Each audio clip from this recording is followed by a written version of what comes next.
Potentially, your mind is that of a genius.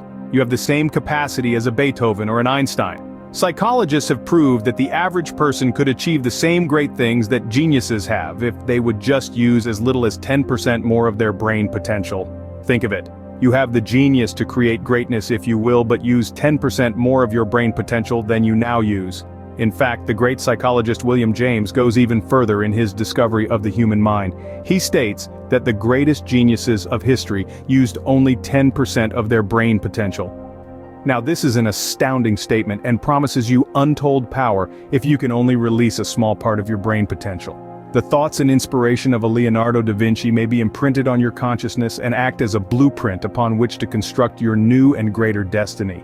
The insight of a Galileo, the daring of a Newton may be emblazoned upon your conscious and subconscious minds, causing you to break through the barriers of ignorance and limitation that may be keeping you from winning high goals in life. The imagination and audacity of a Benjamin Franklin or an Edison may cause you to discover priceless secrets of the universe as they did when they discovered and harnessed electric power. You can harness the genius within your mind and find a whole new world of wonder and enchantment. You are an undiscovered genius, and when you grow wings of the imagination, you may soar into unlimited realms of great achievement. Dare to think of yourself as being an extraordinary person with great powers of the mind. You were created with an imagination that can cause you to think of yourself as being big, successful, rich, powerful. Anything you desire can be imaged, and the wings of imagination will carry you aloft into that rarefied atmosphere of genius and greatness. On the first sketch of a flying machine ever built by man, Leonardo da Vinci wrote these prophetic words: "Man shall grow wings." That first airplane which da Vinci built actually glided a few feet, for it had no motor. But the church leaders of that day made him destroy his flying machine. You must grow wings of the imagination if you wish to soar above the barriers of ignorance, superstition, and hatred which shroud the lowlands of human limitation today. Man is aiming for the stars in his spaceships today. You must also aim at the stars of idealism, beauty, truth, goodness, and knowledge if you wish to rise above the gravity pull of failure, fear, frustration, and poverty. Habit patterns hold every one of us in their powerful grip. Perhaps the undiscovered genius within your mind is being stifled even now by the old habit patterns you have set in the past. These habit patterns may be set in your childhood, by your own family. They may have told you to forget your dream of being successful, of becoming a great writer, artist, actor, businessman. These negative thoughts lodge in your subconscious mind and short-circuit the dynamic energy of your mind and body. You must begin today to build new habit patterns of thought that will release you from your prison house of negative actions. Just think what creatures of habit we really are. You reach down in the morning and automatically lace your shoes without giving it a thought. But when you first learned how to do this simple act, it was a real effort. You shave and shower or make up automatically while your mind thinks of other things. Habit makes your movements unconscious and effortless. You sit at a typewriter for days and consciously write pages of letters, and at first it is a great effort and requires tremendous concentration. Soon habit takes over, and you are writing the most involved words and sentences as automatically as you breathe, without any effort.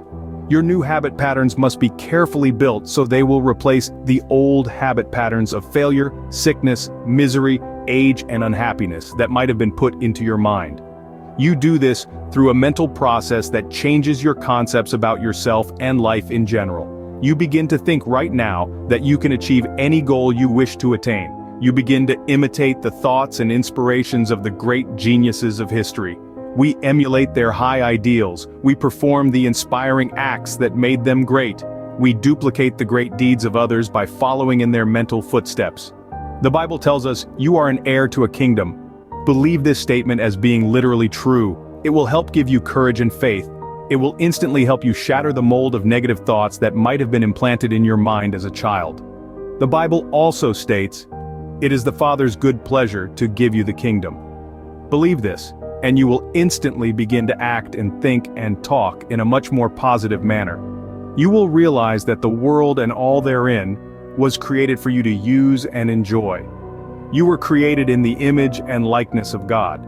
This spiritual belief will also help you realize that nothing but the best is good enough for one of God's highest forms of creation. When you fortify your mind with this type of faith, you will instantly release all the stored up dynamic energy of your brain and body, and it will carry you on to great heights of achievement. Scene script. Goethe said of thought, sow a thought, reap a habit, sow a habit, reap a character, sow a character, reap a destiny. Actually, you build your future destiny thought by thought, and as these thoughts become more dynamic and perfect, they begin to shape your character and destiny in paths of greatness. Planting the positive seeds in your mind. What are the positive seeds that you must plant in your mind if you wish to achieve a great destiny? By planting the seed of happiness, you begin to come into experiences that reflect pleasure and joy. By planting the seed of riches, you begin to do the things that will attract more money and make you rich. By planting the seed of success in your work, you will gradually evolve into your right work or business and achieve success in that field. The Bible also gives this great psychological law for planting positive thoughts or seeds in the mind. It says, "As ye sow, so shall ye reap." Build the habit patterns of thinking, health, happiness, success, friendship, romance, riches in your daily life. Each day when you are tempted to think depressing and dark thoughts of failure, sickness, age, accident, and hatred, change the trend to the positive side and build the habit patterns that are positive and constructive. Soon you will find that it is impossible to let your mind dwell on moodiness, depression, and negativity. Charles Schwab's secret. Charles Schwab, who made over 100 million in his lifetime, knew well the secret power that can come from building habit patterns of positive thinking. He once said, "I have failed 49% of the time and succeeded only 51% of the time. That 2% difference, if it is on the positive side, can spell the difference between success and failure." You will undoubtedly experience many situations in life which you may put down as defeats. Actually, however, they are only life experiences common to all people. The only thing that really matters ultimately is to have more of these positive, successful experiences than those of defeat and failure. You can only do this by refusing to accept life's negative defeats as being real or permanent. Each time you suffer a reverse, come right back and try again, with the determination that this time you will really make the grade. Remember, there is only 2% difference between failure and success. Think and live for that 2%, not the other 98% of indifferent success. Awaken the mental giant slumbering within. Now you are embarked upon the thrilling voyage of discovery that will lead you to the finding of new worlds, but there are shoals and pitfalls which I must warn you about. Most of the pitfalls are your own relatives and friends. They have lived with you for many years, and they have been used to the shrinking violet you may have become under the regime of weak negative thinking of the past. These friends and relatives feel comfortable in the presence of the small ego that fits their concept of your totality of power. When the slumbering mental giant that is within your mind begins to stir restlessly and tries to shake off the chains that bind it to mediocrity, failure, poverty, and ignorance, these people are apt to set up a clamor that will shock the giant back into his somnolent state of immobility and inertia. These well-meaning souls will all scream as one, "You can't do it. You don't have the education to do great things. You're too old, you're too young. You were born on the other side of the railroad tracks." And stunned by this clamor of deafening sound, the mental giant that is stirring within you may just yawn, stretch, and go back into fitful slumber once again, a sleep of living death with poverty, misery, and unhappiness plaguing you the rest of your days. Just remember, every genius of history had this same type of discouragement to go through before breaking the bonds of negativity and frustration and going on to heights of greatness. A prophet is without honor in his own country. Those closest to you sometimes are the very last ones to recognize the genius within you or to give you recognition for having great talent. Even such a great man as Columbus had to meet with this type of negativity and discouragement from those who opposed his daring dream. When he returned from his successful voyages, there were the grandees and nobles of the court of Spain who were jealous of his accomplishments, and they tried to minimize his efforts. At a royal banquet honoring Columbus, the nobles made light of Columbus's great feat. When he saw their condescending and critical attitudes, Columbus asked that a raw egg be brought to him. Then he passed the egg around the table, asking if any of the nobles could make it stand on its end. Each tried and failed. The egg was passed back to Columbus, and he tapped it on one end, and the egg stood on end perfectly. One of the grandees remarked sarcastically, "Anyone could have done that if he had thought of it." Columbus replied with a smile, "Yes, gentlemen, anyone could have proved that the world is round also if he had thought of it."